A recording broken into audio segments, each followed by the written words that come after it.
આ દુનિયા એવી છે કે કોક માતા જબરા કામ કરતી હોય ને તો સ્વાર્થ માટે ઘેર બેઠેલી માતાને હરખી ભાવ ભક્તિ ના લે અને મારા જેવી કામ કરવા વાળી માતા હોય ને એને ઘેર જઈને બેહાડી દે, બિરાજમાન કરી દે, દીવા અને મઢ મંદિર બનાવી દે કામ કરાવવા માટે।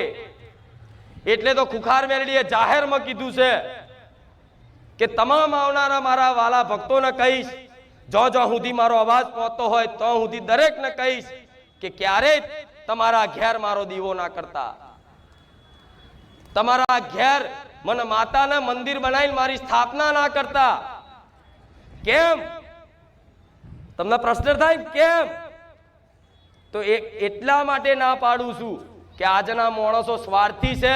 કામ કરવા વાળી માતા હોય ને એટલે કામ કરાવવા ઘેર દીવા બત્તી ને આરતીઓ કરે અને 6-12 મહિના કદાચ હારું રે અને થોડા દાડે કર્મોની દુઃખની પીડા વેટાય ને એટલે મારા જેવી મેલડી નહીં નાખી દે। આ શું ખોટું?